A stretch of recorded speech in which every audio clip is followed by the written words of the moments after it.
Je m'appelle Majdaïd, je viens d'Alep. Je suis arrivé en France il y a 5 ans, en 2008. Je suis ingénieur en informatique. Qu'est-ce que tu penses des réactions des Français? Donc ça fait maintenant 5 ans que tu vis ici. Des réactions des Français et des médias français par rapport au conflit syrien? Bon, ça dépend vraiment. Au début de la révolution, il y avait beaucoup de soutien, il y avait beaucoup de gens qui étaient avec nous, mais maintenant ça diminue pas à pas, spécialement avec la propagande du régime syrien, les islamistes, tout ça, les djihadistes en Syrie. Ça diminue peu à peu. Après, comme aujourd'hui par exemple, j'étais un peu déçu vraiment. Il y avait beaucoup d'organisations qui ne sont pas participées avec nous par exemple. J'étais déçu il y a 2 semaines, par exemple, l'organisation Pacifique, ils étaient avec Bachar parce qu'ils sont contre les Américains, donc c'est bizarre. Donc oui, ça par exemple, ça c'est en général. Les Français, ils sont toujours ils sympathisent les Syriens. Ils sont tous mes amis, par exemple, je parle de mes amis, de mes collègues. Ils parlent toujours comment. Ils me demandent toujours si ma famille elle est bien ou pas, qu'est-ce qui se passe en Syrie. Mais ils demandent qu'est-ce qu'ils peuvent faire, mais je dis, je sais pas. C'est ça, parce que vraiment, on ne peut pas savoir qu'est-ce qu'on peut faire avec tout ce qui se passe, c'est l'enfer en Syrie. Moi, je suis opposant il y a longtemps. Mon père, il est opposant. Donc, j'étais un étudiant à l'université d'Alep. Et après, j'étais renvoyé. Ils m'ont donné des 0 dans mes cours. Ils m'ont renvoyé de l'université. Parce que ton père était un opposant? Ouais, parce que mon père, il est opposant. C'était en 2004. Alors, je suis parti au Liban. J'ai continué mes études à l'université américaine. Puis, je suis venu en France avec ma famille. Parce que mon père, il était menacé en Syrie d'être kidnappé. Il était kidnappé déjà. Il était menacé d'être assassiné. Donc, ils sont fuis la Syrie au Liban. Et après, il est venu ici en France. Donc, je suis venu en France aussi pour rejoindre ma famille et pour continuer mes études. Comment on va mettre fin au conflit en Syrie? Déjà, nous sommes en retard. Nous sommes vraiment très tardés. Ça fait longtemps, ça fait 3 ans on dit il faut au moins arrêter Bachar Assad de tuer les Syriens, arrêter les avions, arrêter ça. Et maintenant, la catastrophe, ça augmente dans une façon incroyable. On a des millions de réfugiés, des millions de déplacés, 300 millions des gens qui sont emprisonnés. C'est pas emprisonnés, vraiment, c'est l'enfer pendant les gens qui sont arrêtés par le régime dans les prisons syriennes. Là-bas, ils préfèrent d'être morts qu'être emprisonnés là-bas parce que c'est incroyable tout ce qu'on entend là-bas. Tout ce qui se passe avec les emprisonnés, qu'est-ce qu'ils font, comment la torture, qu'est-ce qui se passe, tout ça. En plus, il y a les gens affamés. On a beaucoup des régions maintenant qui sont morts de faim. Il y a quelques jours, les clercs musulmans, ils ont dit aux gens, vous pouvez manger les chats et vous pouvez manger les chiens parce qu'ils n'ont plus de nourriture. Donc ils vont manger les autres animaux dans les rues juste pour vivre, pour survivre. Donc ça c'est la situation en Syrie, il y a des morts partout. Vraiment, quand on voit ça, tout ça, il passe en 2013, c'est incroyable, vraiment. On voit un État en train d'être mort.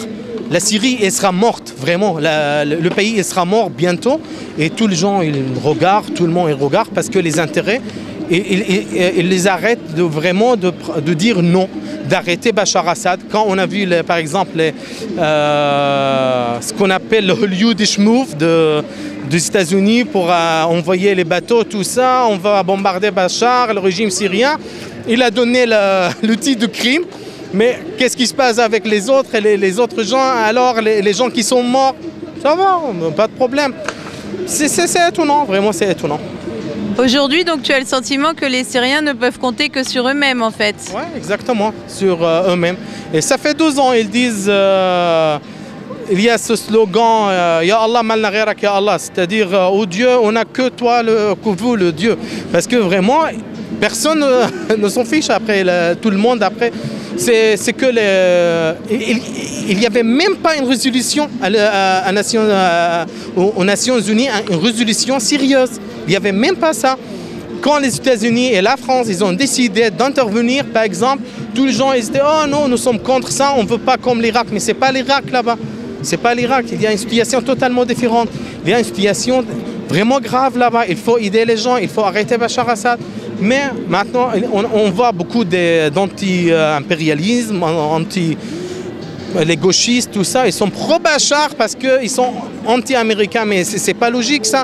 On ne peut pas soutenir un criminel parce que nous sommes anti-américains, anti-impérialisme. C'est vraiment, il faut avoir un peu de logique. Quand tu viens chaque samedi au rassemblement, hein, c'est toi qui photographies très régulièrement. Qu'est-ce que tu ressens? Ça fait maintenant plus de 2 ans que tu viens à ces rassemblements. Presque 3 ans, oui, exactement. Ce que je ressens, c'est toujours la même situation. Rien changé, vraiment. Ça fait 3 ans. La seule chose qui a changé, c'est le chiffre des gens qui sont morts. C'est ça en Syrie.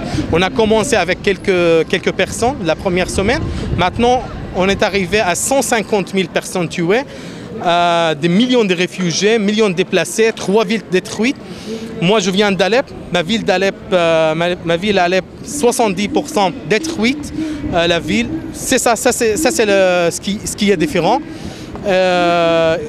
Et les gens qui soutiennent la cause syrienne, si on dit la révolution syrienne, ou ce qui appelle maintenant la guerre civile, qui sont, je ne sais pas comment on peut appeler ça maintenant, mais et ils sont moins qu'avant. Il y a même des Syriens qui sont, comment dire, ils ont marre, ça suffit, ça fait 3 ans. Ils sont fatigués, ils veulent plus venir ici, par exemple. Parce qu'ils sont fatigués, déjà ils ont perdu des familles, ils ont perdu leur maison. Qu'est-ce que ça va rien changer? Il y a beaucoup de gens qui disent ça maintenant, qui disent ça va rien changer. Et vraiment, ça change rien déjà. Moi, je viens toujours parce que ça c'est le minimum. Pour moi, ça c'est le minimum que je peux faire, de venir ici quelques heures par semaine, prendre quelques photos, rencontrer les autres Syriens et parler de tout ce qui se passe là-bas. Mais vraiment, pour le monde, vous pouvez voir, tous les gens, ils se passent, ils regardent un peu après. Ok, c'est ça, il y a des gens morts là, ok, il y a des enfants. On a des photos des enfants, 2000 enfants tués comme ça. Il y a des gens égorgés. D'accord. Mais c'est vraiment, ça donne beaucoup de questions sur les morales, les éthiques humanitaires. Mais qu'est-ce qui se passe dans notre monde maintenant? On va arriver où après? Si on va ça maintenant, il y a un pays qui est en train d'être mort et tous les gens, ils regardent. Ils s'en fichent, vraiment, c'est étonnant. La dernière question, c'est est-ce que tu as un message à faire passer? Là, tu viens déjà de dire beaucoup de choses, mais est-ce qu'il y a quelque chose que tu tiens à dire aux Français et aux Syriens? Français, je ne sais pas qu'est-ce que je peux dire. Même, on a vu vraiment la position de la France, c'est le meilleur entre tous les autres pays, déjà. Même quand ils sont, par exemple, ils ont soutenu l'intervention en Syrie, les Américains ils l'ont quitté pour la Russie. Maintenant, ils font la négociation sans même négocier avec la France. C'est vraiment la honte. Mais merci à la France pour tout ce qu'elle a fait déjà. Elle reçoit maintenant les réfugiés, tout ça. Mais il faut vraiment avoir la pression très sérieuse pour arrêter ça parce que c'est incroyable. Je ne sais pas qu'est-ce que la France peut faire. À la fin, les gens ils nous soutiennent. On a besoin de beaucoup plus de soutenir. On a besoin des gens d'être vraiment avec nous, d'arrêter les médias qui vont vraiment toujours faire la propagande pro-Assad.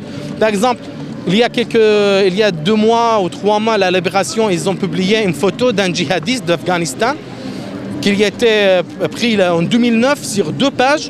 Et après quelques jours, quand on a dit « mais non, c'est pas en Syrie, c'est en Afghanistan, blablabla » comme ça, et ils ont dit « ah, nous sommes désolés », ils ont publié un petit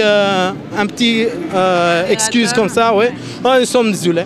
Mais attends, les gens qui ont vu cette photo dans la Libération, tous ces gens, des milliers de gens, qui n'ont pas vu cette petite notice à la fin, mais pourquoi vous faites ça? Vraiment, pourquoi vous faites ça?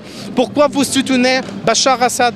Pour dire ce qui se passe en Syrie, c'est que les djihadistes, que les islamistes. Non, les islamistes, ils étaient faits par Bachar Assad.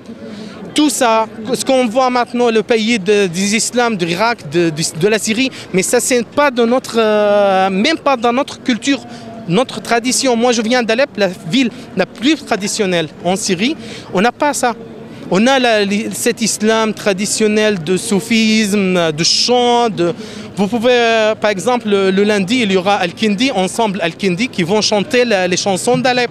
Vous pouvez aller écouter la musique d'Alep et décider vraiment si ces gens qui produisent ton musique, cette musique, est-ce qu'ils sont vraiment des djihadistes et des terroristes. C'est vraiment bizarre pour nous. C'est pas quelque chose de la Syrie. Les djihadistes qui étaient créés par Bachar Assad, Al-Qaïda en Syrie maintenant, ils sont venus par Bachar Assad. C'est comme Hezbollah. Hezbollah, c'est la version chiite de Al-Qaïda qui est sunnite. Mais ça suffit vraiment cette propagande, jouer sur les pensées de gens, toujours donner cette image fausse de tout ce qui se passe en Syrie. Pourquoi vraiment? Il y a des millions de gens qui souffrent. On ne voit pas ça. Pourquoi les médias, il y a des médias français par exemple qui ne reçoivent pas que quelques Syriens qui parlent que des islamistes qu'en Syrie. Mais c'est pas ça le problème en Syrie, c'est pas les islamistes. Non, c'est pas les islamistes. Oui, on a ce problème des islamistes, mais c'est pas le problème vraiment. C'est ça la situation en Syrie. Non, c'est pas ça. C'est 1% de tout ce qui se passe en Syrie. Donc il faut arrêter ça.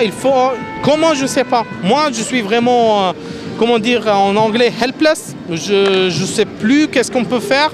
Je suis vraiment dessus. Je pensais, il y a 3 ans, que l'être humain a changé, mais non, il n'a pas changé, malheureusement.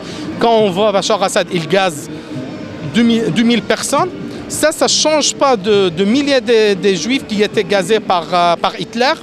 Hitler, il est vivant maintenant, il est en Syrie. Il était présenté aux Nations Unies il y a quelques semaines par son Premier ministre, par son ministre des Affaires étrangères, Walid Moallem.